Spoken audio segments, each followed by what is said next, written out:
Where's my coffee? Next time. Okay. All right.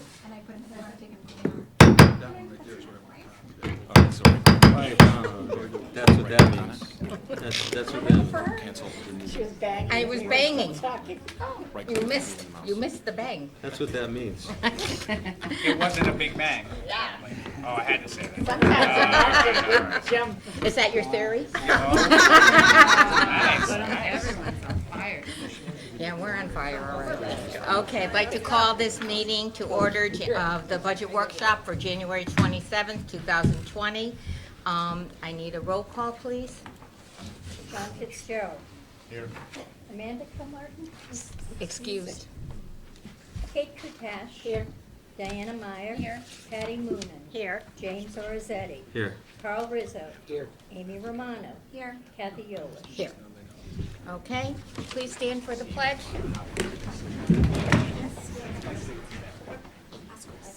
I pledge allegiance to the flag of the United States of America and to the republic for which it stands, one nation, under God, indivisible, with liberty and justice for all.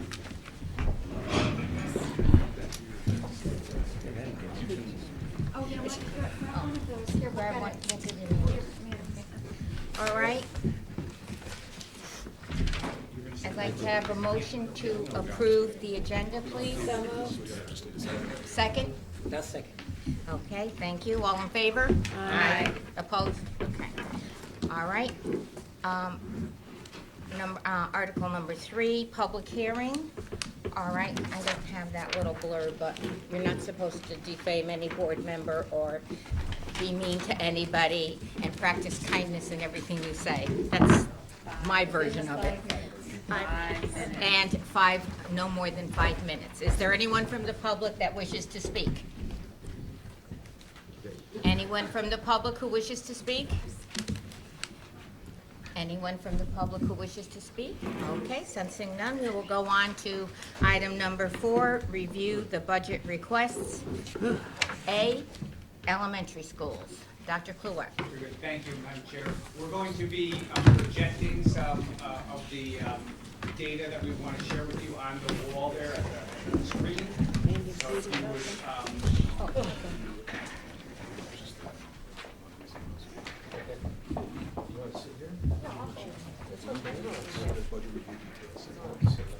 I'm not sitting, nobody says Kathy. That's good, aren't it? All kinds of stuff tonight. Kathy with a K, super K.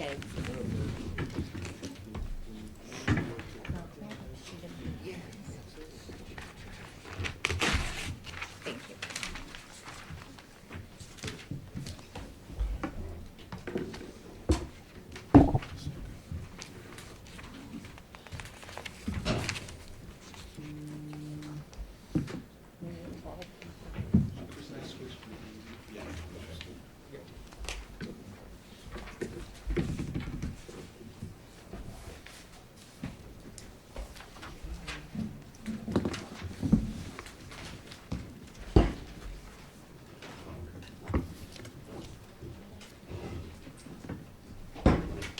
all right, thank you.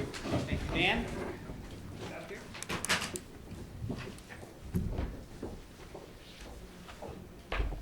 Tonight's session, as you can see, as advertised, so to speak, is focusing on the elementary schools.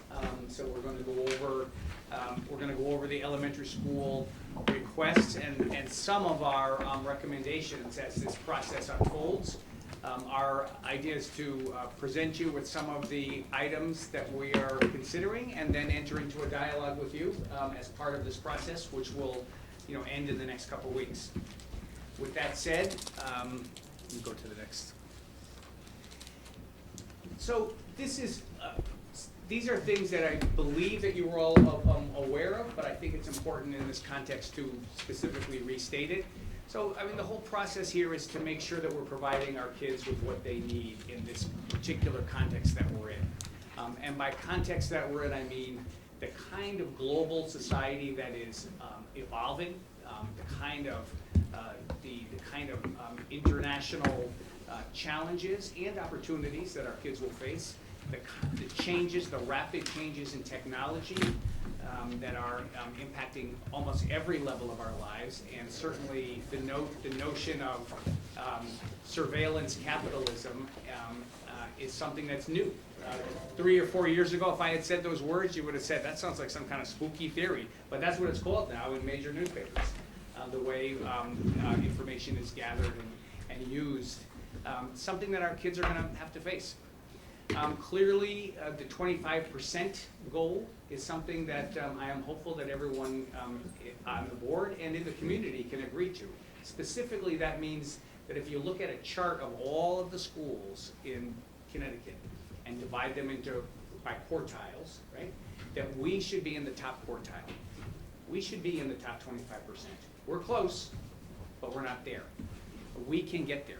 But in order to get there, in order to put our kids and our community there, as measured by SBAC and SAT scores, I fully realize that's not everything, and kids are much more complex than just scores. But in terms of a measurement, looking at those two scores, we could be there. But we can't get there if we are reducing the resources that we're providing for the kids. And again, the last bullet point is just redundant on that score. The kinds of things we need to provide for our kids are things that our neighboring districts get and that our kids deserve as well. Things like art. We recently, many of you had a chance to see some of the art and music events. Those are beautiful parts of what it means to grow up and become an adult. And it's not a frill. Those things are things that later on could help them to develop the next computer language, could help them figure out a way to, who knows, develop clean water where there isn't clean water now. In other words, thinking differently about things and coming up with solutions. So that's why we are proposing an increase in our budget, and that's something that we'll discuss, and ultimately it will be up to you to decide whether you want to do that and how much. As you can see, this is a graphic depiction of how the money in the district is spent. Let's take a minute to take a look at that, and then I'd ask Rick if you could kind of walk us through that.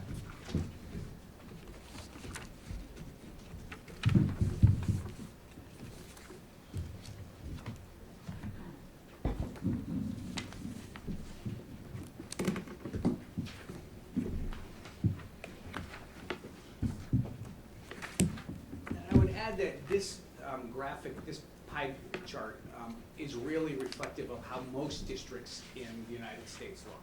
If you were to take districts across the state of Connecticut and around the country, most of them spend most of the money on salaries, and of course the way we do it includes the associated benefits. And the other pieces are pretty thin slices. Okay, good. Well, first of all, welcome everybody. Thank you. As we're going through the presentation, it's informal, collaborative. So if we're going through and you have a question or see something you'd like explained in more detail, just stop us and we'll certainly address it. When Chris asked me to do this slide, it's kind of cliche to do a pie chart, but it is very helpful in understanding what is going on in the school district. And this is representative of, Chris indicated, most school districts. So on the left-hand side, and on the right-hand side, you see the grid, the colors correspond. So certified staff at the very bottom, that's the big part on the left. And going up, equipment's at the very top, that's 0.5%. So going left to right counterclockwise is how this grid works. So you can see very quickly that certified staff is well over 50% of our budget. Non-certified staff, which represents everybody that's not a teacher, nurses, paraprofessionals, tutors, all those types of things are included in there. And then obviously our employee benefits. And when you see the budget it's put together, you'll find that the major contributor to the expenditure in employee benefits is health insurance. We spend in excess of $7 million a year. We partner with the city in terms of our insurance broker. We work very closely with them in terms of plan design through HR and Carol and contract negotiations. So we're constantly working on how can we improve that number. It's always going to go up. It's claims based, but we try and keep the increases to a minimum and do a good job with our plan design. 2.5% is professional services. These are primarily in the area of special education services. We have students who need certain types of services. The one that comes out, for example, is a board certified behavior analysts. You'll hear it referred to as BCBAs. These are people that are certified in a certain area to work with our autistic population, or students that are on the spectrum. And we also use what are called registered behavior technicians, or RBTs. Those are a step down, but again, they're working in that type of an environment. So we use them extensively in our district, and that's one of the reasons why our budget is up this year. We found a significant need for those types of resources to address the continuing increase in the number of students that need those kind of services. I'm just going to jump right in Absolutely. there. When I went to school in Milford as a kid, again, it was a long time ago, but some of you were in school around then. In any event, we didn't have those kind of services. We didn't have children in the school that I attended, the schools, I should say, that I attended, Orchard Hills and Milford High and Foreign High. We didn't have programs like this. We did not have the need, or maybe there was a need, but we didn't provide for those kinds of services. This is something that's relatively new in the last 10 years, maybe 15 years, but certainly even in the last 5 years, even more so. It is something that many people in the community, I oftentimes hear the community of Shelton divided by age, and I'm hoping that that's something we can move away from. We're all one community, and although people that are of a certain age, like my age for instance, might not have experienced that as a child, that is part of the reality today, that we are working with children with needs that either we didn't recognize in the past or did not exist, but that do exist today and we do recognize, and we are mandated by law and common sense to do the right thing for those children. It costs money, and the specialty training that's involved requires professionals that are relatively high priced, but they have very special skills, as Rick alluded to. That is a change. So if you went to school in the 60s or the 70s, that was something you didn't experience. That's the reality today, and that's something that is part of our budgeting. And that's not just here in Shelton. That's every district that you can name. It's the same thing. Just to elaborate on that point a little bit also, and you'll find when we do our analysis of the special education department, I live in town, I hear the same things, our enrollment's significantly down, but our costs go up.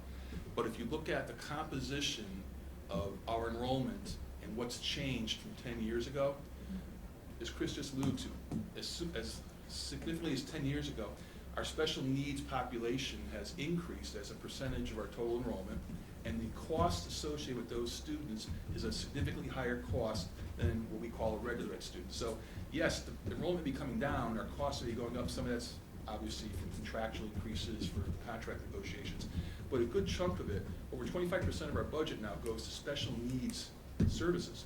And 10 years ago, it was nowhere near that number. So yeah, enrollment's down, but you can't equate enrollment and dollars, because the nature of how we're spending the dollars has changed significantly. And as Chris indicated, those students require those services, and in a number of cases, they're mandated, through the PPT and IEP process. So we have to follow that. So we'll talk more about that as we go through the budget, and also as we get to the special needs discussion. The next area, a little green section right above it, 2.5%, professional services we just talked about. The 1% is instructional materials.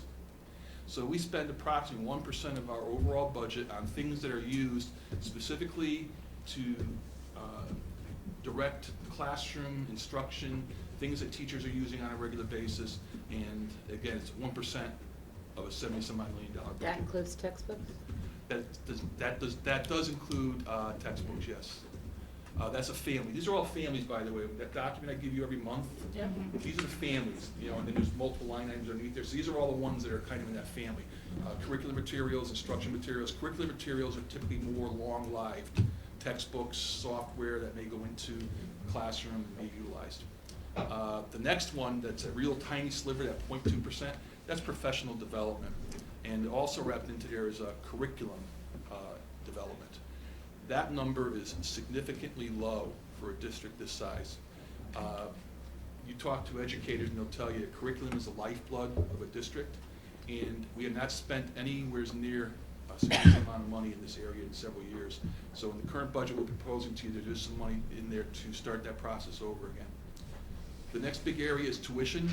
We have some students, there's a combination of things here. We have some students that cannot be serviced in our school district. The types of service they need are not available, so they're outplaced. And then we also have students that attend a number of different types of magnet schools and or specialty programs, such as the Trumbull VOAG program, the Bridgeport Aquarium program. So that's represented in there. Student transportation, 6.5%. We have a fixed number for the current year budget plus 2 more with this move to Shelton Student Transportation Services. In addition, we also are responsible for providing special needs services to our students, which may be in the form of monitors and or private transportation for out-of-district students and some of our in-district students that have to be on a small van and have a monitor on it along with a wheelchair, for example, and things like that. The next one is administrative expenses. Bless you. Thank you. Administrative expenses, and that's things like office supplies, et cetera. As you can see, it's an extremely small portion of what we spend on an annual basis. Utilities, electricity, heat, gas, et cetera. We do a lot of work here with John Calhoun and his facilities department, along with the city of Shelton through the finance department and the purchasing department. We, whenever possible, utilize consortium pricing. We work with them on bids. We do a lot of incentive, as you heard from the finance subcommittee recently, the work that John's doing in this area. So we're constantly looking for ways to mitigate those costs, and we do work with the city in a number of areas. Building and equipment services, that's the work that John does through his department for repairs and maintenance, equipment repairs for the equipment they use. Then the very last one is equipment. That would include technology equipment, instructional equipment, and non-instructional equipment. We'll be going through those in more detail as we go through the various budgets. So, Chris, you want us to go to the next spot? Any questions on this? Any questions on this? I'd be glad John? to amplify. As relates to the professional services, is there grants available that mitigate that? Because it's a mandatory program, right? So there's grants aligned with that because it's mandatory? Can you specify what aspect of, yes, the simple answer is, yes, there are some grants, but can you Right. give me, because I want to answer the Well, question. because of the expense of it, it's highly variable in the budget, and Yes. because it's a mandated program, is there Yes. grants that we've already applied for that will? Okay, I can answer that. We have statutory grants that come down from the state of Connecticut. IDEA, Individuals with Disabilities Education Enhancement Act. Yeah. I always screw it up. Yeah, individuals with disabilities, education. That's a Act. federal program. Yeah. That's a statutory grant. We get money every year for that.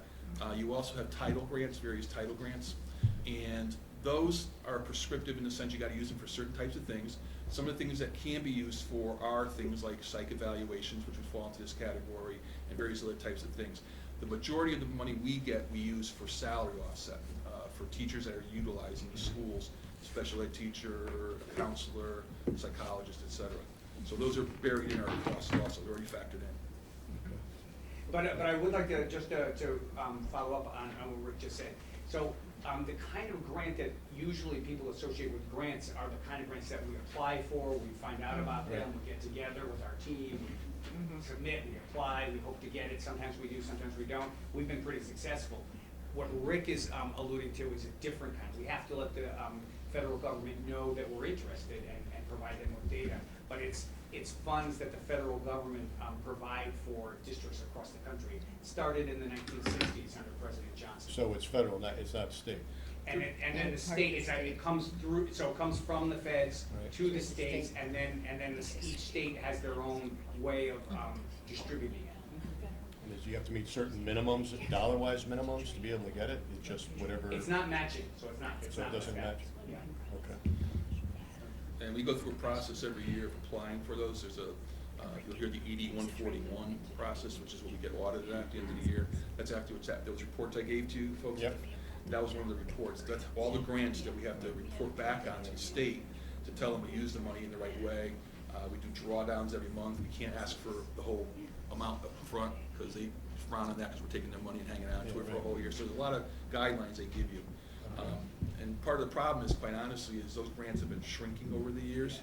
I know it's gonna be a shock, but the federal government doesn't live up to its obligation as to how much it's supposed to fund, as does the state of Connecticut. Neither one of them, they have great intentions when they start these programs, but then they don't fund them at the level they said they were going to. So we constantly monitor that. Teaching and learning staff, they apply for these grants. Special ed also, through that office, applies for these grants. We provide the financial information to get them. We meet all the requirements, and then the money comes in through that process I just described. And I see Kathy has a question, which I want to get. I just want to add that both to Rick's point on this issue, the federal government, when IDEA was originally proposed, people said this is a great idea. We're going to support children with needs. We're going to. There are brothers, there are sisters, there are children. This is a good thing. We're going to fund the whole thing, and then that didn't happen. And then in the state of Connecticut, they said this is a great thing. We're going to do what's right for kids. We're going to fund the whole thing, and then that didn't happen. Was the language that made it mandatory, but wasn't their funds aligned with that legislation? No? So the mandatory part did happen.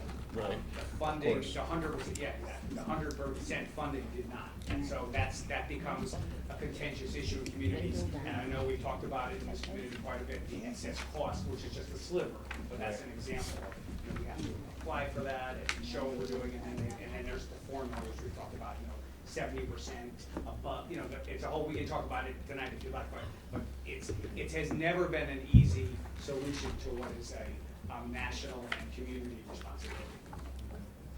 Kathy, do you have a question? Oh, yeah.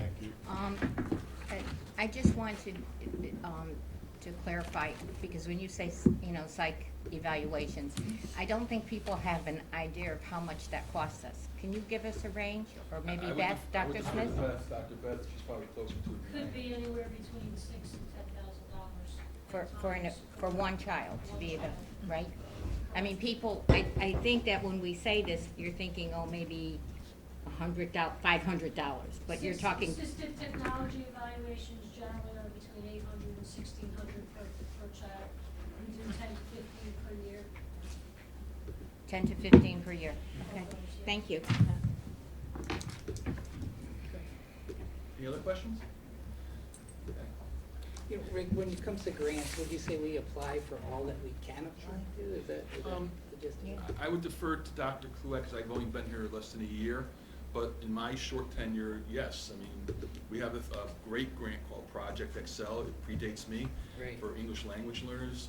It's phenomenal. I mean, it's a 5-year grant. Unfortunately, it does end in 5 years. We only have a couple years left. Vicki, how many years you got left? 2? Two on We have one. 2 on Excel 3 and 1 on Excel 2. So we're going to have to figure out how to fund that program out of, the general fund or the LEA, the local education, us, the agency, if we're going to continue doing that type of work. Right.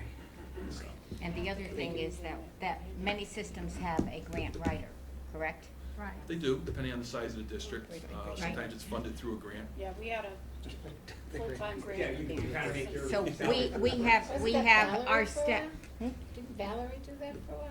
Valerie Valerie Knight Gandy again? Knight, She yeah. did She did. something along the lines of. I believe she was involved with the Perkins grant, which is Right. which is a small amount of money. But yeah, Bridgeport has a full-time grant writer because they get, well, when I was there, in excess of $50 million in grants.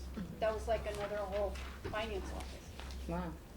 But we are very active in the grant writing, and it also includes other areas like STEM. We just got some, but again, it would be a lot of money if it was on our kitchen table. But getting like $60,000 from Pitney Bowes for science professional learning, that's a good thing. That helps us. We go after that kind of money. We just got some, but it's not a huge amount that changes the course of the district. Okay, so what we're going to do is I'm going to give you a little bit of a flavor of how the budget was developed, so you can see the structure of how it went.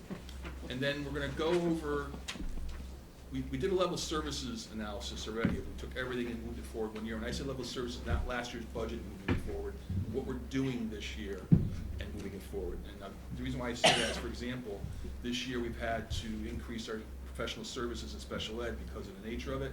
So we took those costs and moved them forward. They weren't in last year's budget, but we're going to continue defining that level of service. We need to do that or something like it. So that's included in here.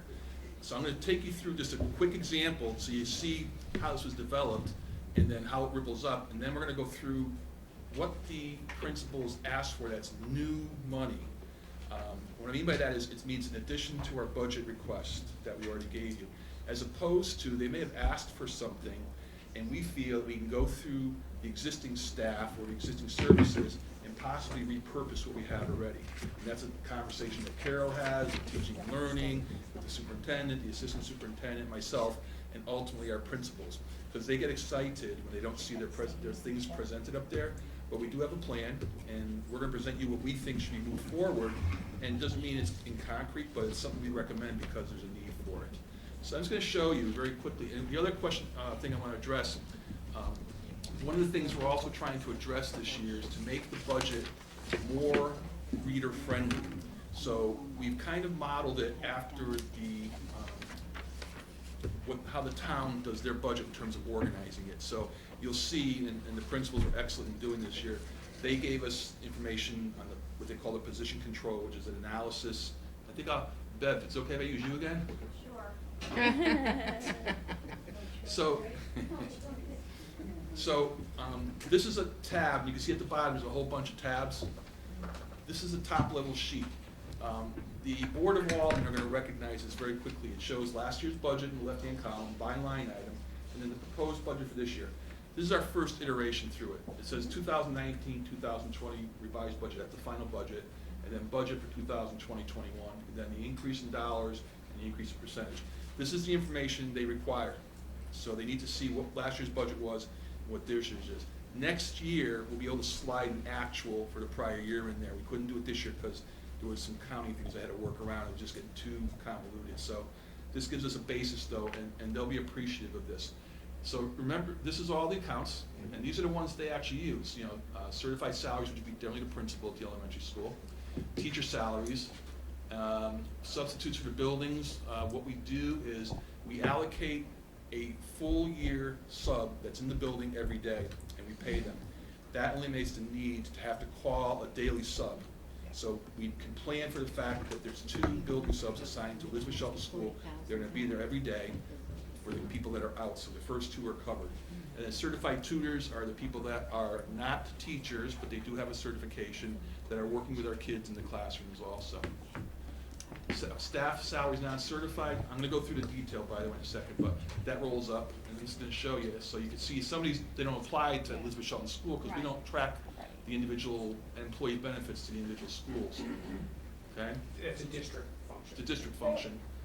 Instructional software, instructional supplies, curricular support materials, library and media center, other supplies and testing materials. Generally speaking, you're not gonna see this except for special needs and maybe teaching and learning. PD, that covered through teaching and learning for the most part, conferences and travel expenses. Bev's not planning on going anywhere next year because she's retiring. Tuition, there's no tuitions that are paid out of the school budgets. Transportation's at district level. And then these are the things that administrative expenses that we showed, that was a little tiny sliver. These are the kind of things that are in there, which includes telephone, postage, printing, other services, non-instructional supplies. This is the office supplies for running the office in the school, dues and fees. Electricity is a district, has all these. The 2 that are in here, service contracts and equipment rentals, this is the copiers. Both the making the copiers, which is the maintenance contract, and then the rental. I actually went back through and had my staff lay out by building the actual dollars that are coming through the bills. So these numbers this year are what's on the bill. So I know it's very accurate. And then instructional equipment, we'll go through that in a second. I just want to give you a sense. So this is called a position control. The actual for the current year, this is what we have. This is what's being requested by the school. And then they put a reason over here, there's a variance. This is something that the Board of Aldermen like to see, and it's also required under the charter. So you can see very quickly, you know, that Bev was looking to have a full-time music, it's allocated, part of it's out. School counselor, that was common in a number of the areas, thank you, Chris. And that was it, so she asked for just a few things. The modification specialist, this is allocated to a student who has very specific needs, and that student's moving to Perry Hill School.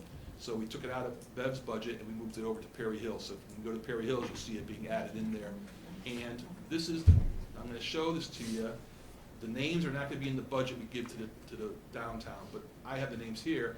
As a matter of fact, I'll do this, just so people get excited. Bear with me. So, I see the names, Carol sees the names. The building principals, we literally went through every one of these, and I had them review it and verify it, and we cleaned it up, because this is what came out of payroll. So we took it as an exercise to clean up the payroll database, and also to make sure that we had the right number of people in each of the buildings.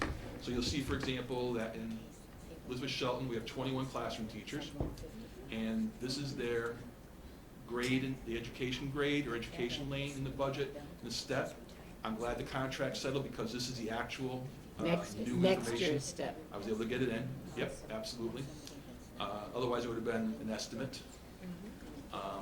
Then you can see art teacher, music, phys ed, health teacher, reading consultant, math, media, special ed teachers. I also put in a little note that this teacher is funded by a grant, John, because when I go back through, I can go through and code them in the payroll so they go against the grants. So you'll see that. Speech and language pathologist, the counselor, school psychologist, social worker, and a TESOL worker. Some of these, you'll see over here, are not a one, being added, because they're allocated. That was a lot of fun, trying to figure out all the allocations between the buildings, especially at the elementary school, because depending on the size of the school, we share things. So that's all the certified staff. And here's all your tutors. Here's your building substitutes, 2 of them. Our secretaries, Secretary 2, 10-month, lead Secretary 2, this goes by their contract. Nurse, and then special ed paras. Go ahead, ask. The secretary at Elizabeth Shelton is retiring. Would we be hiring at a lower rate? Yeah, Yeah. I gotta go back and fix that. Okay. I noticed that today myself. Yeah. Yeah. Then there's that modification specialist I was telling you about. So all these numbers, and there's a total, so one of the things I was doing was making sure that I tied it to the total here. That was important. And then also, this budget summary is linked. All these numbers come right off of this. So if you get this right, and you know the people are in the right building, in the right places, and these are correct, they roll up to the budget summary. So it's linked already, so next year, all we gotta do is make sure this is clean, put in the new numbers, and off we go. So the same thing happens in the individual line items. This is instructional software. This is the kind of information where the details put in. So they tell us they're looking for, and there's still things going on in terms of some of these requests. We're looking to maybe combine them into a district level license. If everybody's asking for it, we can maybe get a better price. So that's an ongoing thing, but this was the initial submittal from each of the schools, and this is Bev's. So you can see the types of things that are being used in the schools and the costs for them, and then it rolls up.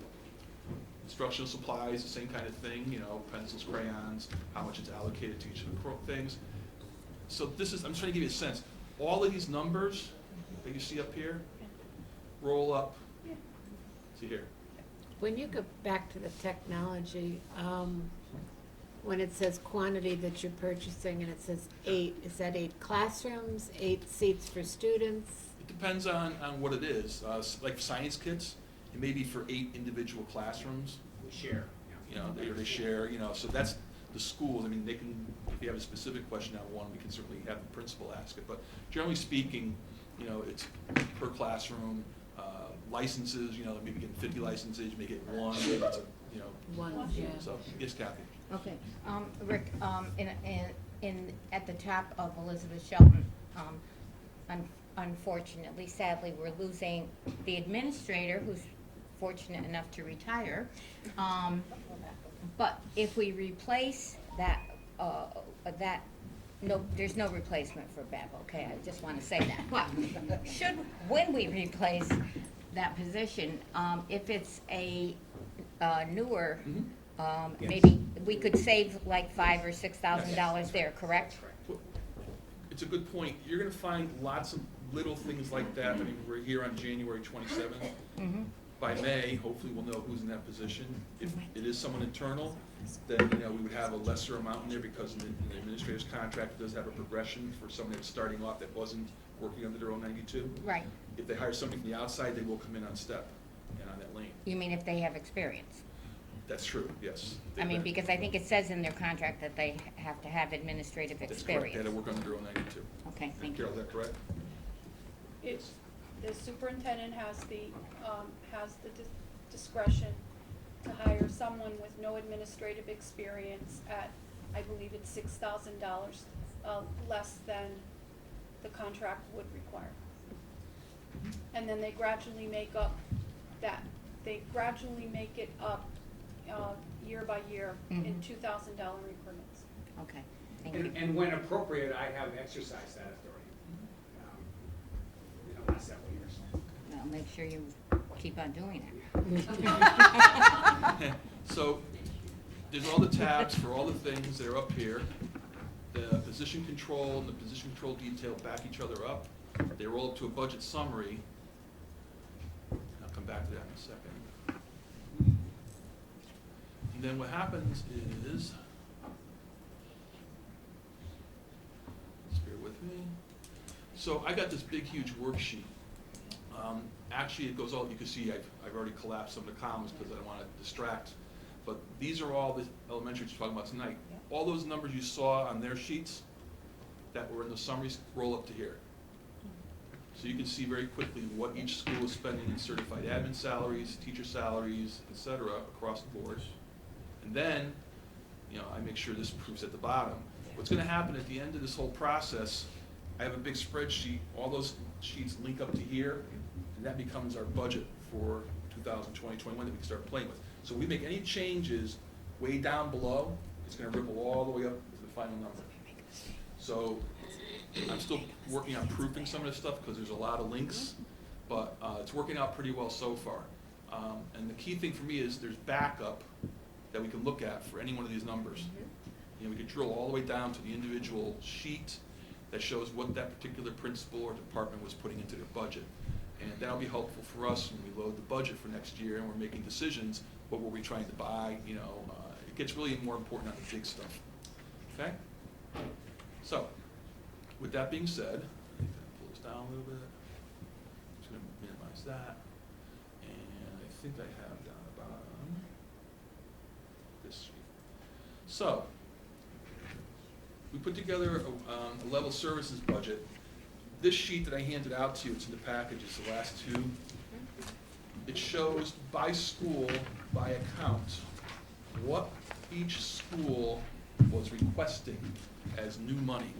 Meaning we have to go out and spend additional money, not repurpose what we have existing, because there are ways we can potentially do that.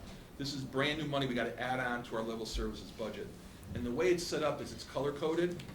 If it's in black, it's the recommendation that we do not add it on. If it's red, we're recommending it at this point for further consideration by the board. We So you- being you and Chris. And Carol and Ken. Ken. So you can see that Booth Hill School had asked for a .5 math specialist. And as background also, we met with every one of the principals and each of the departments to go through their budgets in detail. They had to present what their needs were, why they needed certain things, and provide some justification for it. And this is the result of that. So they're asking for a .5 math specialist, and I would defer to the curricular people to just tell you what that math specialist does. Let's just summarize and then we can go back. Booth Hill also had asked for a .5 FTE, and that's full-time equivalent. That means a half-time person, for lack of a better term. Counselor. Elizabeth Shelton had asked for a .5 counselor. Long Hill School, .5 counselor. And Long Hill School asked for a full-time social worker. Mohegan School asked for a classroom teacher. Their current grade 3, as you can see, is at 76. And Mohegan School had also asked for a .5 math specialist. Those are all being recommended by the administrative team at central office. The items that you see here are not being recommended as being moved forward. We can talk about some of them in detail, Chris, if you wanted to address any of them or not. Sunnyside is .5 counselor. You can see there's a theme developing though. The counselor is probably one of the things that is particularly in need because of the type of work that we're doing in the schools nowadays. We need to have someone that can come in and work with our students on those social emotional issues. And also, I think Andrea, you did a little bit of work in there in terms of explaining it. This impacts our kids also. There's increasing numbers of DCF cases, multiple students receiving outside services, increasing number of students experiencing trauma, et cetera. And it kind of ties in with the social worker too. There's just a lot of work going on in this area that yeah, it's Shelton, but this happens every day. And so our principals are dealing with it, and they see the need for this. And then the other thing that we didn't put any of this in, and then we left this in as a talking point. There's still a possibility that the curriculum materials that Perry Hill's asking for may be addressed by teaching and learning, so that may or may not stay in there. Instructional equipment at Elizabeth Shelton, that is,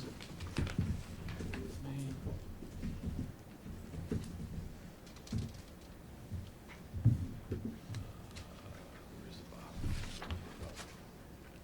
I apologize, I'm still getting used to this. Move it up. Here's the bottom thing down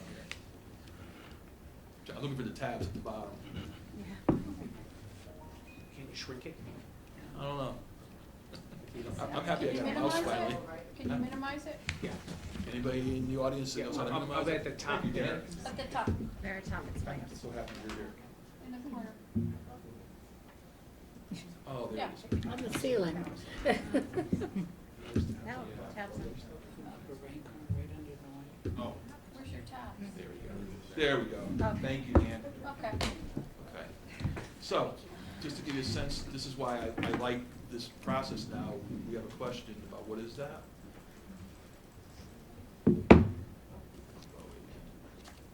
So what that is oval cafeteria tables, 12 of them, for $2,011.75. The existing equipment is past end of life, it's in very poor condition.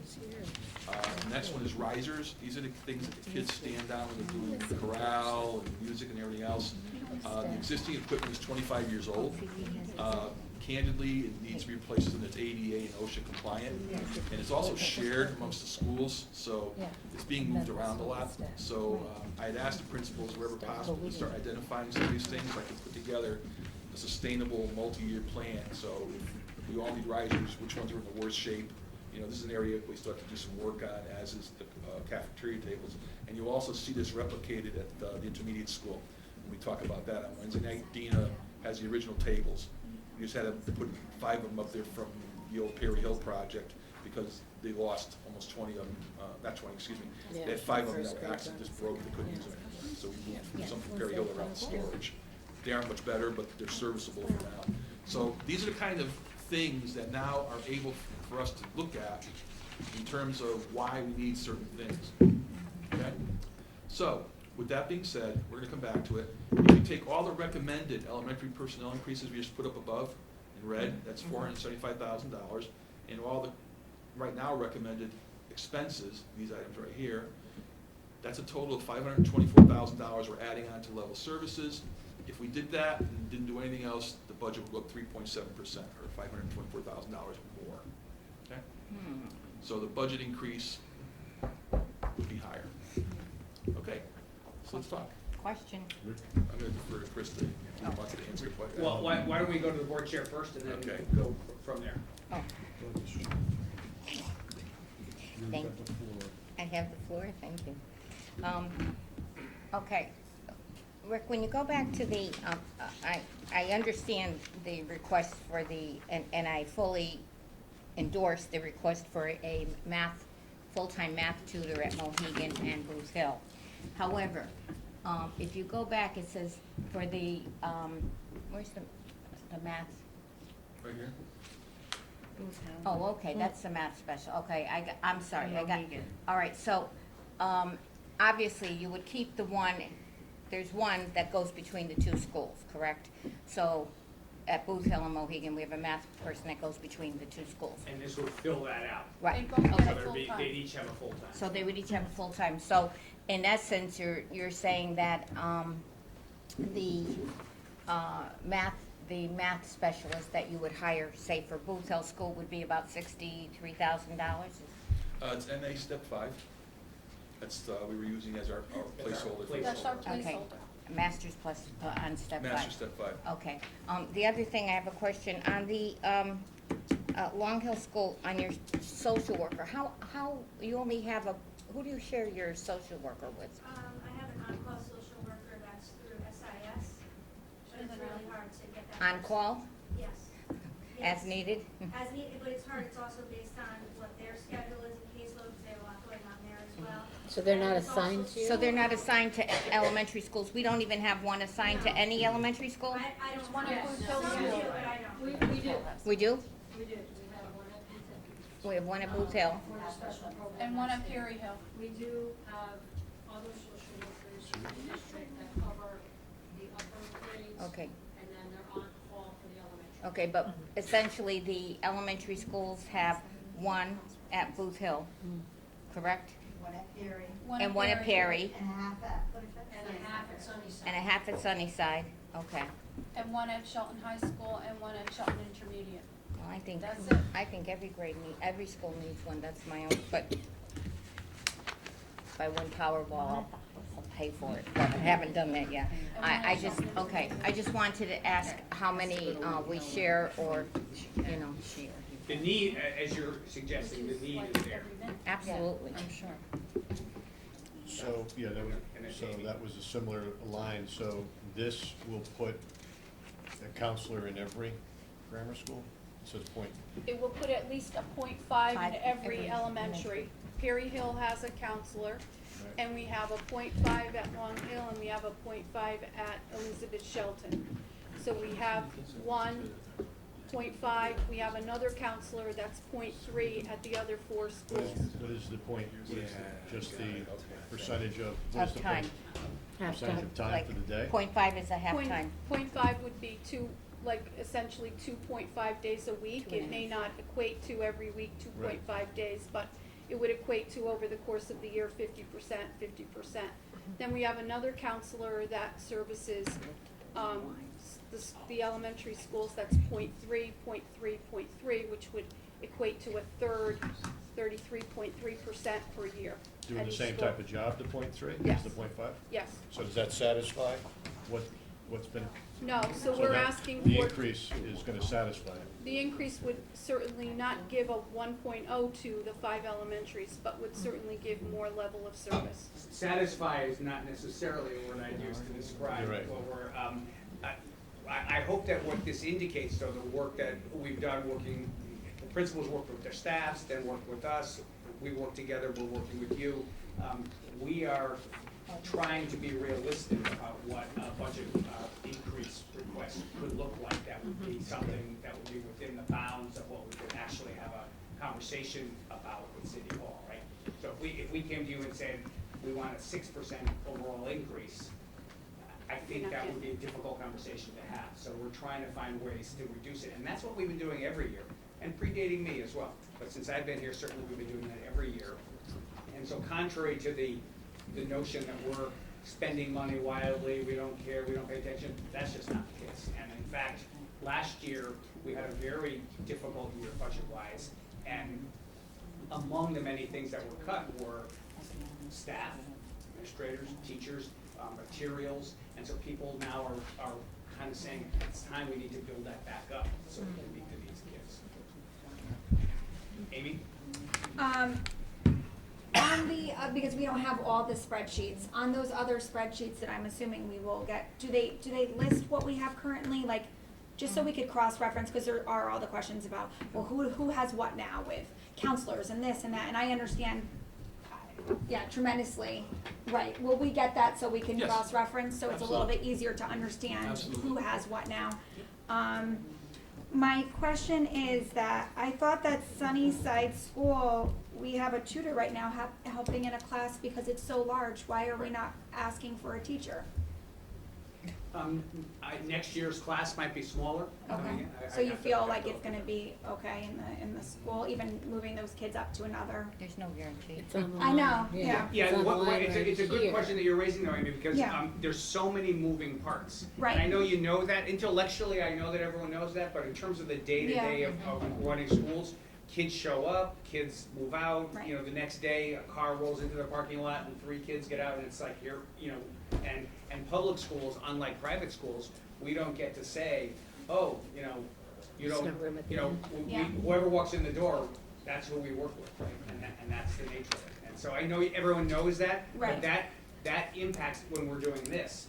And we can't have, sometimes people have the false notion that it would be great if we could have a budget in May that's approved by the city.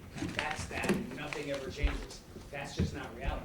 And I think people in business know that too, that things change, that materials change, the labor costs change, availability of things changes. Right, so you're obviously, the point is you're not worried, obviously, then moving forward that.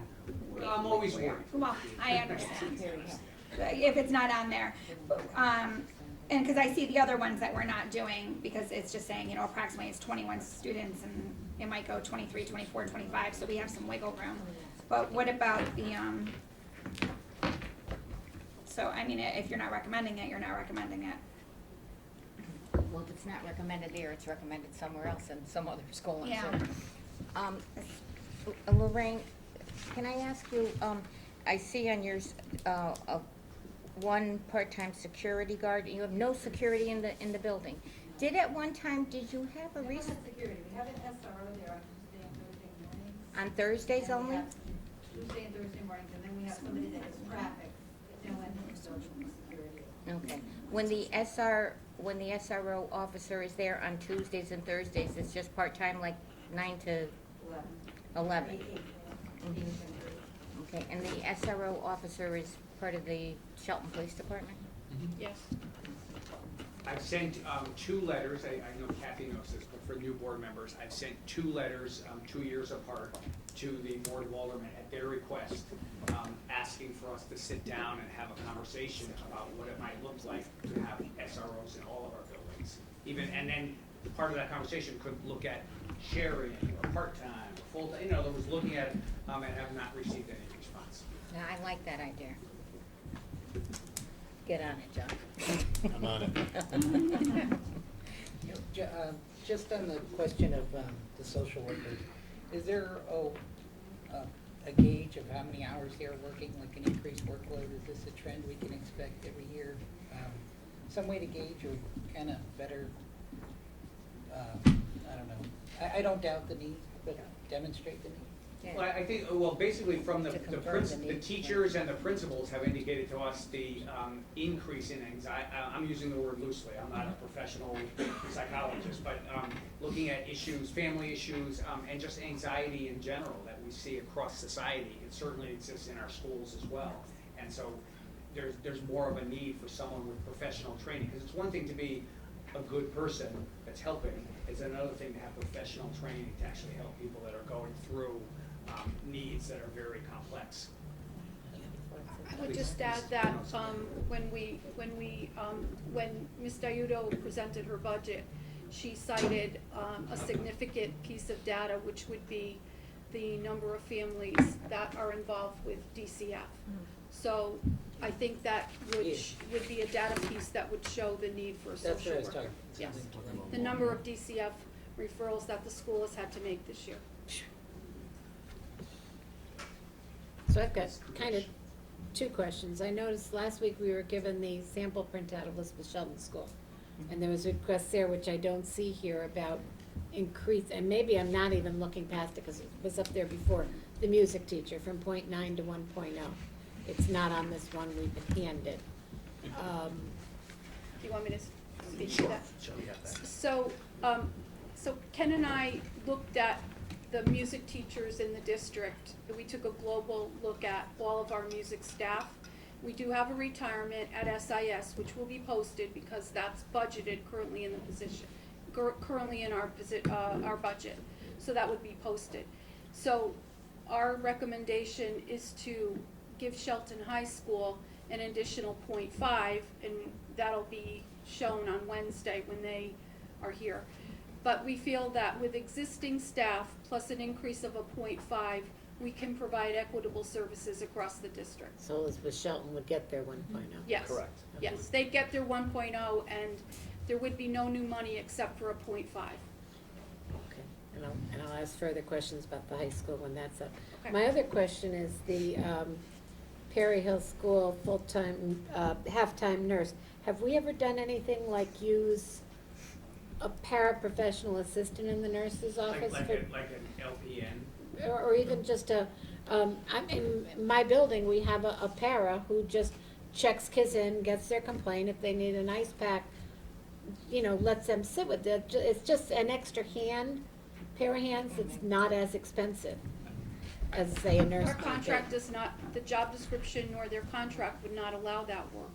In other words, the nurses have a union contract. But even the paras, would a para be able to go in and? No. Well, I think that would be No. seen, that would be seen as taking someone else's. Okay. So I would say that the nurses would say if you need an extra pair of hands, then hire another nurse, I put understand. another nurse in our contract. It's just a way Stratford's dealing Yeah. with, I was curious why. And I think, I know the more veteran board members are aware of this, but the new board members should know, being married to someone who was a nurse, I know that she would take exception to the idea that someone without training and It's not at their would level be of able to do the work. expertise, yeah. Yes. Yeah. Yeah. And LPNs, we cannot hire LPNs within our current collective bargaining agreement, it's only RNs. Okay. Okay, one question about that.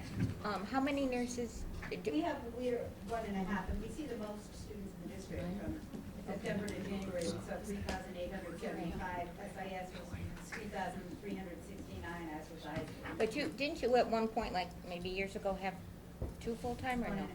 Always 1.5 since Perry Hill opened?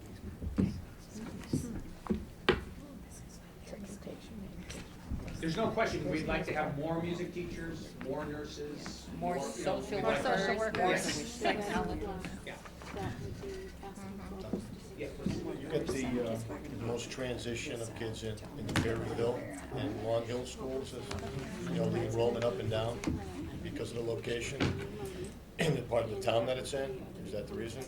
Well, Perry Hill, as you know, of course, is when all of the kids come together. And so that becomes a new kind of factor and a new kind of challenge for the leadership as well as the teachers. But I don't believe it's because of the location in town. I think it's, we do get kids moving into town at that time. And the middle schools, the intermediate schools certainly sees that a lot. The high schools, more kids that have not gone through the Shelton school system. And that's not just the Shelton, other I'm kids. just thinking of the location down by the multifamily district down in there.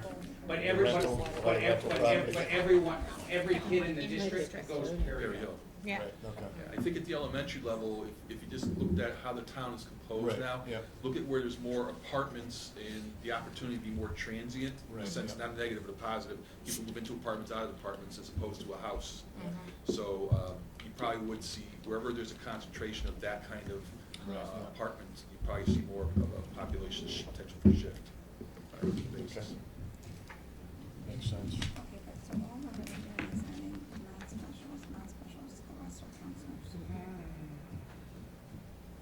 Oh, and at Perry Hill, Lorraine, how many subs, building subs, you only have one now? Now we have 4. You have, We're down 1, so we have 3 at the moment. We're allocated on this. you allocated 4, okay, so when it says that Yes. to restore Last year, previous, 5. Before this year, we had 5. you had 5. So right now you have 3, but you allocated for 4. But you're asking for another, okay. Yes. Can I ask Carol if you could make a comment on the relative merits of having building subs versus going out into the open market every day to try and fill sub positions? Can you just explain some of the challenges that your office faces? So, our substitute rate historically has not been competitive. And so about 4 or 5 years ago, we developed building subs. They make $110 a day. They're offered a health insurance plan. It's not the same plan that our contract employees receive. It's a catastrophic health care plan, but we have to offer health care because they work 35 hours a week. And in accordance with the Affordable Care Act, we're required by law to offer that. They work 181 days, the same days that the students work. There is turnover among the group, but that's because they're prepared and they get other jobs. Many of our building subs are certified teachers and they go on to get teaching positions throughout the year. So the advantage of having building subs, they work at the same building, they get to know the kids in the building, they develop relationships with the principal, with members of the staff, so it provides consistency in instruction and it provides better service in that, for the most part, they show up every day. So. Hey Carol, is their healthcare, is it optional? In other words, They don't take it, are they compensated for that? No, they are not. So they are not compensated? No, because they don't sign a contract. Basically, it's per diem employment. And if they're out, there's no sick time involved, no personal days, no sick leave accrual, nothing like that. They're No not vacation contracted. days if they're. They work, they get paid. They don't work, they don't get paid. They work the same day as a teacher. And it's also a recruitment vehicle because, as I said, many of them hold certification. So if they do a good job and we know and like their work, we may consider them for a teaching So they're offered position. catastrophic health care plan, is that what They're you're offered a saying? catastrophic health care plan that we have to offer in accordance with the Affordable Care Act. It's a $5,000, $10,000 deductible plan. So basically, it's called a catastrophic because it just provides emergency care.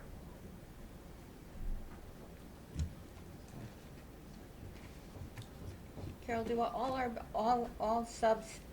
our building subs or all substitutes that we have, do they have to have a certification? They don't have to have certification, but they have to have a bachelor's degree. Okay. That's required by the state of Connecticut. So I'm just trying to understand, so we had a sub for one building, and they were a building sub, and we needed, and they weren't needed that day? They go to a building where they are needed. They would, all right. Yeah. It's fine. Oh, yeah, Oh, yeah. They It just travel. sounded like it wasn't. Come to Carol's office about 6:30. Yes. All right, Come to, yeah, come on, come in, especially Mondays and Fridays, those are the days of choice. Mondays and Fridays. Especially in December, people get sick on Fridays. Yes. Sorry, again, just because I don't know and I'm just trying to understand. Okay. So, obviously I understand with Ruth Hill, Mohegan, they want to get the full-time math specialist. So do the other elementary schools have a full-time math specialist? Okay. Yes. And does everybody have a full-time reading specialist? Everyone has a full-time Okay. reading So specialist. these are just the only two last ones that we really need to do? Yes. Everybody else is, no? No? Okay, right now at least. Would it be- Not Not Would everyone has a reading hang on a second. specialist? Not everybody? Okay. No, that's not. Who Who doesn't have a Who math doesn't? specialist? Elementary. What? Elementary does, intermediate and the high school. Oh, They do not. Okay. So Carol, okay. I want to follow up on Carl's question, So, which I thought was kind of Intermediate interesting. doesn't So have on the math first day of specialist? school, Math every, specialist? all your school substitutes, right? When they're not needed, and I mean, there has to have been a time when they aren't used, such as maybe in the first part of the year, I would think maybe the first week or two of school, unless somebody is out with a injury or whatnot, they're not used, so what are we doing with them? so they start when the kids start, not when the teachers start, because the teachers come 3 or 4 days before the students Right, come. right, we So the understand math, that. so the building subs start the first day that the students come. So there's various things that they can do if they're not needed. And so they can take small group instruction, they can fill in for peer professionals, they can fill in for tutors if there's a tutor vacancy or a tutor's out. So there's still various things that they can do within the building.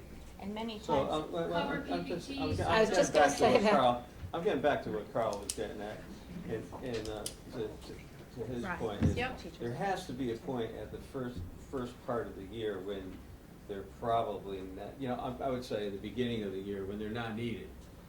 I'm gonna probably say that everyone's needed every day of the year, because I mean, people go on There's maternity always- leave. Yeah. At the beginning of the year, I'll give you an example, we There's have 10 to tutors. 15 open tutor positions Tutors, that were not yeah. filled, and we used building subs that weren't used in those schools to cover for the tutors.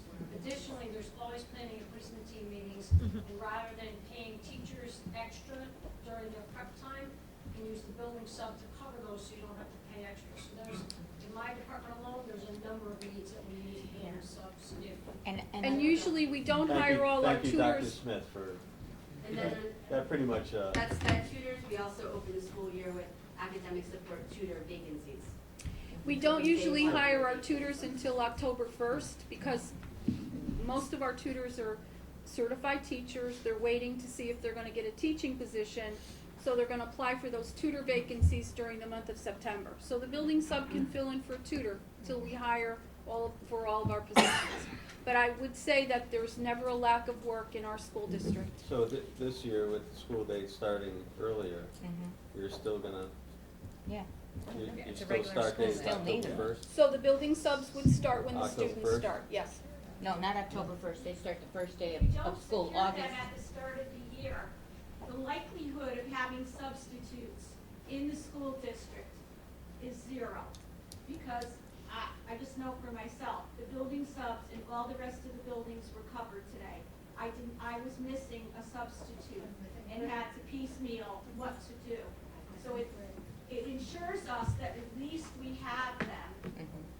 Otherwise, the district is not going to get them, as evidenced by we don't have a sub-pool. Correct, Carol? You don't have a sub-pool right now? Because first of all, the way the economy is structured, people have other options. And so, it's very difficult work. The classic is people that have taught, for many years, would often say, I would never wanna be a sub. Yeah. Because getting to know your students and working with them and having a classroom community, that's beautiful work. Coming in as an outsider, that's a whole different story, and then it's underpaid. So it's very difficult to get people, and we pay, as has been said, less than other districts. So if you are in the open market, looking for a day-to-day job, you're gonna go somewhere where they're gonna pay you more. I mean, that's just, right? And we pay less. So to get the building subs, there's been a lot of analysis of the impact on the district by virtue of having building subs, and it's very strong. And we don't pay a lot of money for them. No. This is a relatively low cost. So getting back to Beverly's point there, we don't have even a sub-pool to? Yes, in we case have a need- small sub-pool. We do have a small sub-pool? We have a Okay. small sub-pool, but a sub-pool isn't gonna guarantee that those subs are gonna work every day. Some might be college students and they're gonna just pick days, they're gonna work one day a week. They may not be. They might be Yeah. part-time, they might have another part-time job and they're off on Tuesdays and Thursdays, so they're gonna work only Tuesdays and Thursdays. So Our there is a building small subs are working sub-pool. every day. There's a small Okay. sub-pool, It's not a yes. But guarantee. it's not a guarantee. Nothing's The guaranteed. subs have to have a degrees. They're college Yeah. students, they're going for Our their building masters. subs have college degrees. Our sub-pool, you can have an associate's degree, and we Okay. we can get a waiver from the state, but some of them do have college degrees as well, yes. Okay. And just to follow up, to reinforce it, if you look at the finance report, you'll see that the daily subline is way down. And that's why, because The building. Shelton does pay at the low end of the scale. I'll give you an example. In my prior district, we were paying $110, $115 a day for daily subs. That's where our building subs are here. So the added piece of having the catastrophic insurance, if I'm a person that wants to substitute, they're in demand. It's a very small pool of people. They're gonna look at where can I get the most money and coverage and work every day. That's what they really wanna do. So it's a labor issue. And we're providing professional learning for these individuals who essentially want to remain and have a teaching career. So it's also professional learning for the subs who are, learning through their experience. And we no longer have any interns, correct? No. Just at the intermediate and high school. No, and Perry Hill, no? Real. Administrative intern, no? No, we're teaching well, we interns. have two Oh, kinds of teaching interns. interns. Teaching Talking interns, teaching and we interns. have one administrative intern at Perry Hill, yes. Here. Okay. How are these teachers found for the pool? Is it just, Our building subs, yep, we advertise, and they apply, and we interview them first through my office, and then we send candidates that we feel would be appropriate to the different schools. Some make a preference whether they want to work with elementary students. Some make a preference they want to work with intermediate or high school students. So we do an initial screening, application screening. A staff member in my office does an initial interview, and then we send them to the principals. okay. And of course, we do all of our background checking. Okay. And Jim, just to let you know, the first week of school, or first few weeks, the elementary school principals can tell you, they need that sub to help with the kindergarten, because. I was gonna throw that in, Yeah, just because- opening milk cartons. Right, just for lunch and to get, and also they have to do bus practice and 30 everything. cats. And, there's a lot of chaos going on, so they need all the extra helping hands. Making sure the kids get on the right Yeah, bus. without wanting to belabor the point too much in Yeah, support of yeah. what you just said, schools are communities. Mm-hmm. And I know it seems like a cliche, but schools are communities, and for those little kiddos that come there every day, that's a big part of their life. You remember from your own being in school, it's a little town, it's a community. And having people that are there every day, that are part of that community, is a big difference between having people just roll up into the parking lot. You know, they don't know where to go, they don't know who's who, they don't know how to say your name, all that kind of stuff. Makes a big difference to have a solid school community. And we do it, it's been designed, and I know Carol took the lead on designing this. It's been designed in such a way that it's relatively speaking low cost to get that outcome. And I, One of the other advantages is that building subs are not tied to a collective bargaining agreement. So if we want them to sub for a paraprofessional, they can do it. We want them to sub for a tutor, they can do it. We need them for a teacher, they can do it. So our first line is to cover all of our teacher vacancies, but, you know, I'm not getting a call from a union rep saying they can't work in that position, because they can go to wherever we assign them. and the fact that they can interview and accept people, I have had a person in my classroom who I think his only qualification is a pulse. In fact, you are interviewing people you want to have there. Yes. Is when I just, he's like, oh, he's a pulse, he's a body. Which means I find chaos when I come back. Oh, that from a fourth grade teacher. Mm-hmm. That's a little hard. I got news for you. You haven't been. That line came from She's had a long from my, day. She's had that another line long came day. from my previous principal about the same thing. Would have been worse if it came from a student. Long day with the fourth graders again. Well, that's all good information. You're That welcome. clears about, thank you. You're welcome. You never know. Find some extra money. You never know. Put it where it's needed. That's right, definitely. So these are the only additions then recommended at the elementary level? Just That's that. just in red. I just have that. I didn't- So nothing with staff or instructional materials or? Grants. Rick, maybe you could just, address the issue of the, I know, Kristen Santelli's here, so she could also, add to it, but the need for the, pre-K, an extra possible pre-K teacher, and how we've had to address, well, even Dr. Smith can address that as well. Yeah, a lot of, yes, a lot of. You know, so people understand, right now, we had two pre-K teachers, right? And then what happened? So we had we had 4 pre-K teachers. Originally. Last year, we eliminated 1 pre-K teacher. This year, we've eliminated another one, so we went to 2 classes. So, there's been a very significant, serious addition to enrollment. So today, a new pre-K teacher started.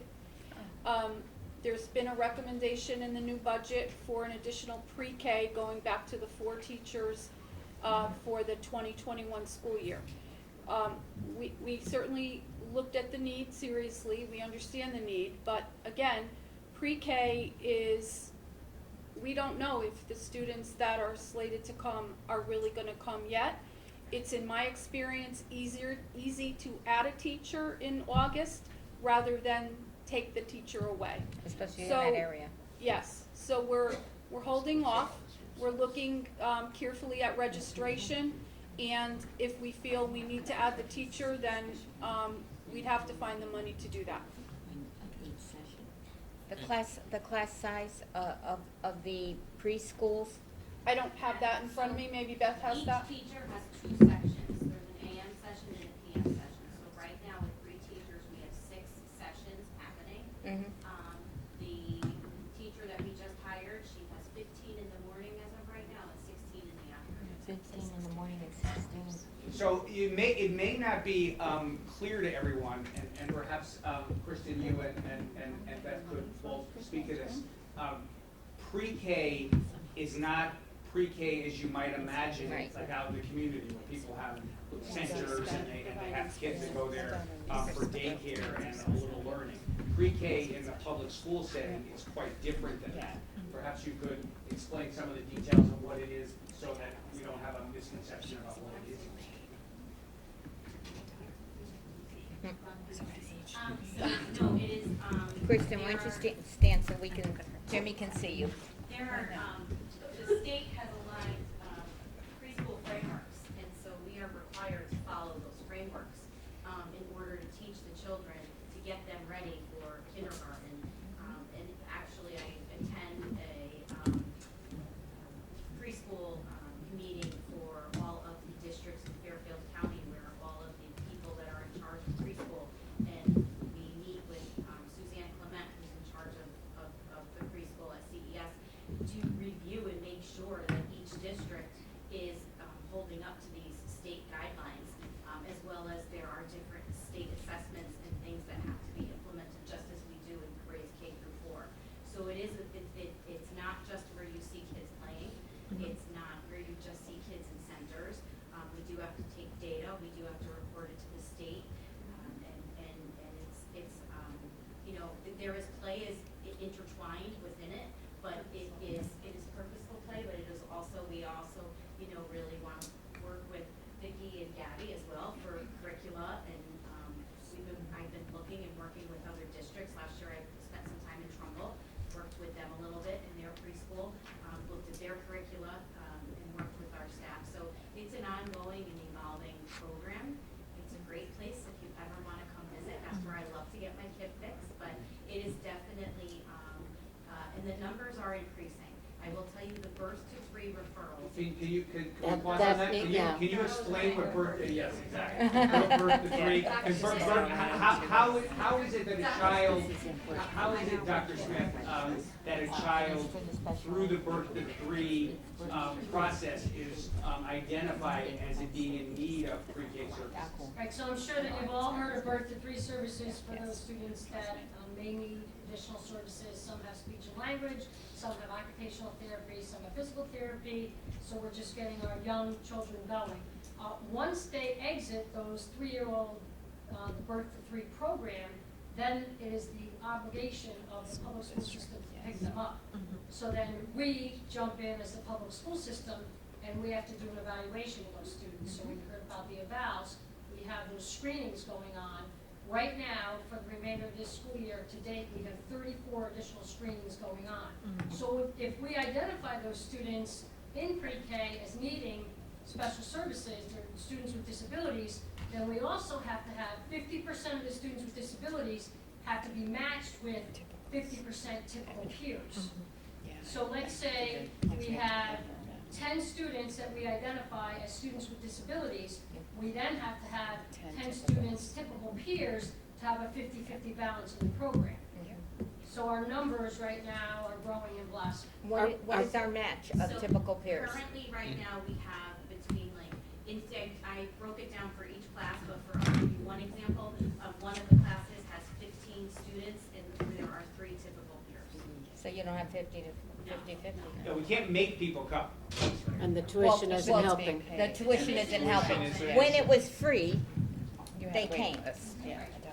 But then you have to recognize the rationale to add the 4th preschool teacher,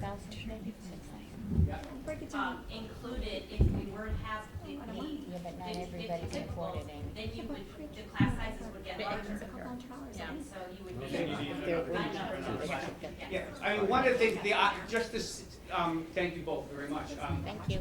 But just to state the obvious, the reason that there's such an emphasis on pre-K is for the reason that you would all think. The earlier the better. The earlier you help a child with a speech issue, the better. So they can not grow out of it, but can be guided out of it. The earlier you teach someone through certain kinds of physical therapy or whatever the need is, the earlier you do it, the more likely that child will end up someday as a 3rd grader, right in with the regular peers doing all the work and moving forward. That's what we try and accomplish. Why do we think we have trouble getting? Okay, can I address that? Yeah, sure. When I came here, most pre-Ks, preschools, don't charge tuition for the very reason that you put a hurdle in place if you do, because we don't provide transportation. They come and they go to Right. class. Yeah. If you want to get to 50/50, you generally don't charge tuition. So the board charges tuition. We saw a significant drop in the number of students attending, where it's gone down to, I think it's like $12,000 to $14,000 in the financial report. It was forecast to be substantially higher. So not only are we seeing less revenue coming in because less students are coming, it's also presenting an artificial hurdle for us to recruit typical peers into the program. So one of the things I think we have to have a conversation as a board is, where do you want to pay the money? Do you want to pay it with the state not meeting compliance, or do you want to get rid of the tuition and find it? You know what I'm saying? We got to make that Just decision. help me because understand that. Is a parent that doesn't choose to do it because of the dollar amount, I don't know what the dollar amount is. Is Beg it pardon? compared to daycare? Is it or about what- 5,000? 6,000. The charges are only to the regular ed students. Only to the regular. No, Yeah. Stratford does charge regular ed students, I believe, right? But I I can don't kind of know. add to that. Yes. The Actually, way the program was structured for this year was that the typical peers would not, most likely not be going every day. So they would be, so you would then have to go find daycare for the days you weren't going to Mohegan Pre-K, and that was part of the problem as well. So, we're looking at that with a new lens and restructuring that, so we're hoping that there's a new structure in place next year for pre-K. and that will Maybe- increase things. I think one of the biggest, concerns that parents that I've spoken with was what you said, Dr. Smith, as well as the fact that they're paying, what the payment was, actually they could send their child to Susanna Wesley or one of those places, so they felt that, their child is being a typical peer, but, and in a way they're helping, okay, the class, but by the same token, they're paying, a lot of money. Now, what was it, Kate, 2 years, 3 years, Chris, 2 years ago? I know that we talked about grandfathering in some of the students, and I do We have did. to. The 3-year-olds that had become 4-year-olds, they continued. As, Yeah, when they yeah. entered as 3-year-olds, they were in a free program. Right. And we did get it agreed upon that as 4-year-olds, they were grandfathered in without cost, the regular. But after that, any new enrollees. When did the mayor offer to help didn't he? Yeah, I thought he donated. Last year. Last year? He gave, to the children that he felt, up to $7,000, he paid to those, he redistributed funds and gave it from his accounts, whatever. And he did give up to $7,000 to those parents that provided receipts that they had paid the tuition. So, he was in favor of that, I think. Why don't we just look at the rate? I don't know, you're saying $5,000 or whatever the charge is. $6,000. I don't, no, but meaning like the rate, why don't we just look at the rate and make it comparable to what the other It would have- pre-Ks are doing? It would have to be less Possibly, and than then maybe we probably. could get our enrollment back in. Well, I Maybe agree. it's $4,000, but in turn we get more students, or There- $3,000, there but we was- get more there- students. There was comparison done at the Yeah. time we said it. Mhm. It was economical, but again, you're facing that issue of parents that are working and need a full-time program. Exactly. Yeah, but there are a lot of parents out there that just do pre-K and they bring them to Susanna Wesley, or they bring them to Kids First and pay Not $200 a week from 9 to 12 all the time. And some of them, those places have wait lists. So you can see how complex, this is just this little piece of a huge school district, or a $74 million budget, and how complex just this piece is. The laws, the needs, Yeah. the requirements, all the factors that go into it. And the fact that tuition was charged was primarily due to the fact that we were struggling to have the resources necessary to do the work. Right. So this was one of the solutions, imperfect, and obviously it looks like we're gonna have to make a turn on this and maybe go in a different direction. Just one quick follow-up. How much could it cost us not to comply? That I know is the answer to. I don't know if I want to find out. What was your No, question? how to You mean comply. a sanction of Yeah, some the kind? sanction. Well, he said it would,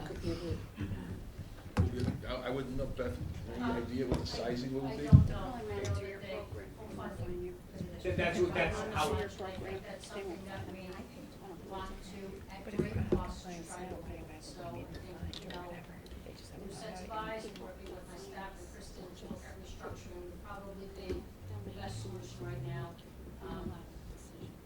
rather than the alternative.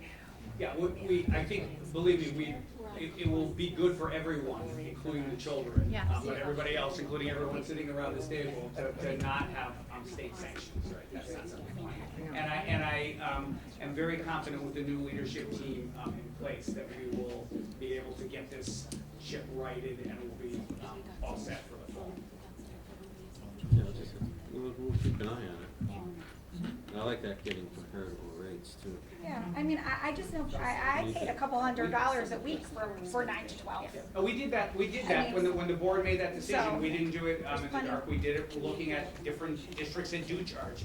Excuse me, there are districts that do charge, so we looked at that and came up with something we thought was reasonable. I know, I paid, I think we probably have to advertise it a little bit. It was expensive. Well, we did, I think they tried, right? I think Kristen? Susanna Wesley was more did than try. Kids First. whereas You at my tried place- advertising, I mean, Yeah. sending out Yeah.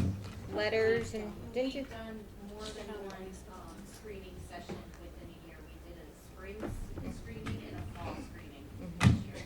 But didn't you also, advertise so that, or have, parents come in to, like an open house to see the program and stuff like that?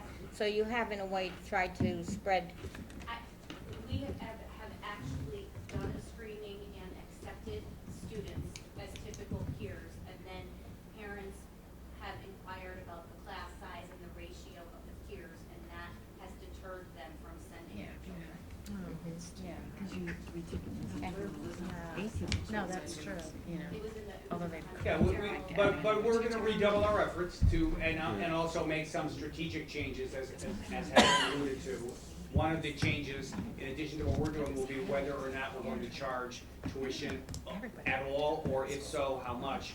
And that will be something in the next couple of weeks you would be Well, reviewing. what about, I mean, I'm just throwing this out there, sort of just like, you know, if we need to have the ratios, maybe someone, if they submit, I don't know if we're allowed to do this, financial, sort of like, you know, how you have affordable housing. Sliding Well, scale. Yeah, we've sliding done that, scale. we did that. Yeah. You know, and then now you could have the ratios better, We so did- people we wanna did- do it? Yeah, we did sliding that. scale, you did it? Yeah.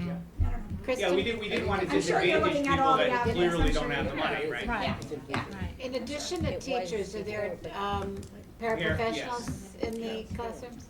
One per classroom, or? No, right now we have two, For because 3 classrooms. in some instances, there might be students might have other IEP, adult support. One-on-one. Or any Yeah. shared support. Okay. So, and then you need, para, part of pre-K that a lot of people don't recognize is they have to toilet these kids. Yes. So the teacher can't take, you need Yeah. enough bodies in the room. Right, So okay. I would say you would need two, right now we have a teacher and 2 paras. So if you added another teacher, you would be needing, Two more paras as well. or tutors or whatever. Right. And that's mandated by the state. If you have a pre-K classroom, you have to have a para. Oh, okay, I didn't realize. That's a mandate. Yeah. I just know we're swimming in This them. is a change, right? When I went to elementary school, as I mentioned earlier, this wasn't part of the experience. I mean, we started in kindergarten, and that was that. But- Is there a flex time? Just one last question on that. Is there like, you know, for the pre-K, there's a certain time that they go, right? Yes. But I remember when we first started talking about all-day kindergarten, Yeah, and we actually had parents who weren't for all-day kindergarten. yeah. Not too many. Not too many. Well, there was, I'm just saying, you have all types of variables, that they liked having their kid, you know, Yep. whatever. Everybody's different. Is there flex time for that pre-K? Like, in other words, what I mean, like, you can go at certain hours, or? No, we require, there's an AM, it's a short period of time because they're little kids, so it's an AM and a PM. But you can't show up an hour late every day and say, that's my time. At least not without getting in trouble. Well, I would be in trouble, too. These are still nap time? He'd be an hour late Yeah. every Yeah. day for preschool. Yes, they Yeah. We also say I would be No, the especially. AM session is from 9 to 11:45, Mhm. and then the PM session is, 11:50, sorry, and then the PM session is from 12:50 to 3:45. So they go home. Is one fuller than the other? No, so because we had to go from 4 teachers to 3 teachers, now to 2 teachers this year, the model we had prior to, we were able to do a 3 class and 4 class.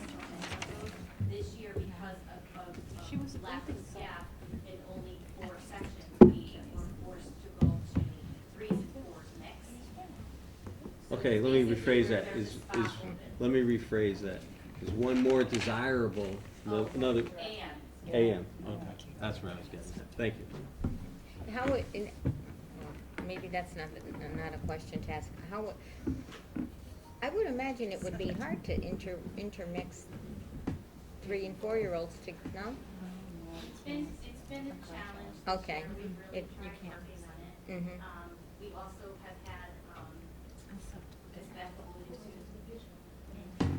So now that we have the additional teacher, Mhm. the breakdown was to try to get all the 3s in the class, in one classroom. yes. So Okay. So we tried to divide that again with the addition of the new teacher that started today. Right. So So you- with the new teacher, when I had to create, figure out who was moving where, I took the, kids that were on the, I did like 3+, the kids on the high 3s and the 4s, and that was a class. The kids who were just entering on 3, right? Mhm. That was, we kept those kids, and we tried to keep them on the low end and then the high end, Okay. so that way we could balance it as much as possible. That sounds like it might work out better, because originally the program was 4-year-olds and 3-year-olds. Right. Okay, and then they started who did the morning, the 4-year-olds? Usually the 3s were in 3-year-olds in the morning and 4-years in the afternoon, okay? And the How teacher do, that started how do you, today was how do one you of our choose who building goes subs. in the morning, who goes in the afternoon? Success, see? Well, we try to accommodate family need, but once we get to a point like this time of the year where the classes are filling up, we sometimes we have to go by, okay, well, there's an opening within this class. So for example, sometimes we might have a student, I was in a PPT the other day, and the child goes to a child's garden in the morning, and, the parents provide private service in the morning for the child, and then the child gets the bus, and they come in the afternoon, go to the session, and then take the bus back to a child's garden, and the parents pick them up at the end of the day. So that was like a request for PM. So it really, we try to accommodate the families as much as we can, but we also have to look at the balance, of all the classes as well, because we don't want one class to have, 20-something kids and one class to have, much less. Could I ask, Kristen, you and Dr. Smith as well, can you speak to the fact that right now, as we speak, not this moment, but during this frame of time, this January until June, there are children that are being recommended now? 34. 34.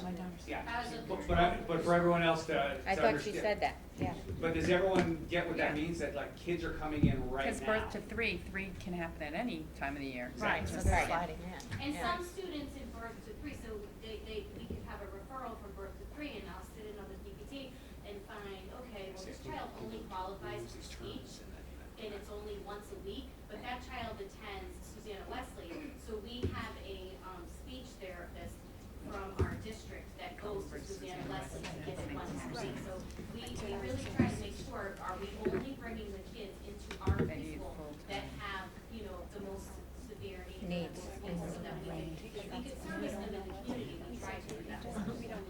Is that clear to everyone? I know there's a lot of pieces to this, but we send people out, we have kids come in, as they age in, so to speak, they become qualified, and Yeah. some And they parents don't will age say, out. They 2 have weeks to from finish the now, year. we're ready. And not to belabor the Right point, I've developed a very close working relationship with Shelton Student Transportation Services around this issue, because we start the year off with a certain number of kids in buses. In the morning, they come on, kind of the regular buses, and then in the middle of the day, they get picked up. Then they get picked up in the middle of the day, and then picked up at the end of the day. As it's increasing, these students are coming to Mohegan from all over the district. Yes. So the routes start getting long, depending on, all of a sudden you got a student that's at the far end down by Sunnyside and has to go to Mohegan School. That's that what the wasn't there at the maps are. beginning of the year. So we're doing a lot of work on the comp, doing our routing on a regular basis and rearranging it. So we've kind of got us, I already told Mr. Nappy, we have to start thinking about possibly another bus. Yeah. Because, you know, they start getting to an hour long, that's unacceptable. Still 1 hour, state Well, the maximum? state requires, because it's special needs, 1 hour or less. Yeah. We're right up against it. As a matter of fact, some days we're probably a little on the outside of that. So I've already put them on notice that we need to start thinking about having another bus. So that's another moving part to the whole puzzle.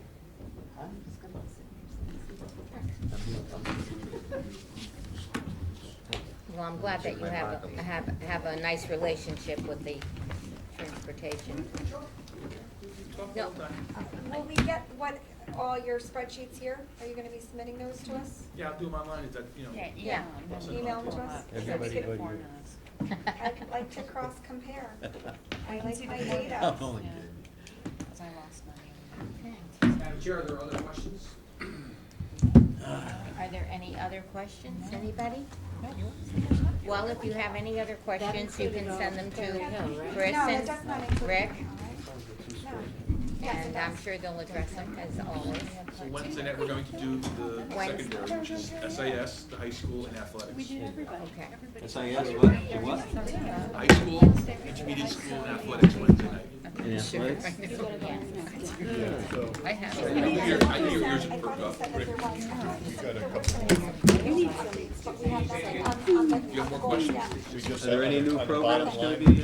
I'm sorry? On the bottom line, Carl. Yeah, I just want to understand what we're looking at, the overall increase on the last page. That 5.7%. Just a little bit, there's not like, Is that where we are without? Okay. oh, No, we're gonna have a up separate. above, one.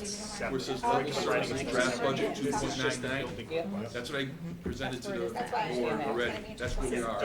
Okay. I mean, there's still things that the board and us can decide to do, like, you know, somebody retires, and Sure. that's an iterative process. Yeah. Then, the new requested expenditures, if we did everything that you saw above that, red Okay, and black, red and black. that's 1,970,000, So that's another red. 2.71. Excuse me, that's red and black. Yes, so if we did everything they asked for, we'd be asking for a 4.145 million increase, or 5.7%. Okay. So if we do level services, every single thing that principals asked for, you're looking at almost a 6% increase. Red and black.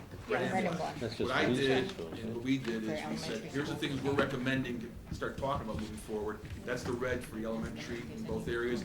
That's at 524, Carl. Yes. And that comes down to the 3.7% at the bottom. So that's gonna change again Wednesday night. Yeah. You know, there'll be some new red numbers in there. And then that'll go higher, you know, but we're gonna be below 5.7, I'm pretty confident in that. So right now, we're at 3.7. We're at 3.7 right now. That's, with the figures you're talking about, just for these two programs that you just went over. It Yes. was just For for the elementary. That's just for So them. we Just for got- the Now, elementary. now come Wednesday, are you gonna be Intermediate. presenting any new programs in the high school? We'll be doing the high school, SIS. Are there gonna be any new programs, or are we doing anything? Well, they have some requests Okay. for head count also, and for Okay. You're looking curriculum forward, and things like that. you're looking forward to that? You bringing the pizza? Yes. Thank you. Wait, we Jimmy's, can see. Jimmy's gonna make it. Okay, we'll have it back next week. Cauliflower crust. Yeah, I had one of those the other day. They're good. They're very good. Yeah, they're good. I tried making my own. Okay, So, no other questions? Recommend, All right, thank you, everyone, thank you.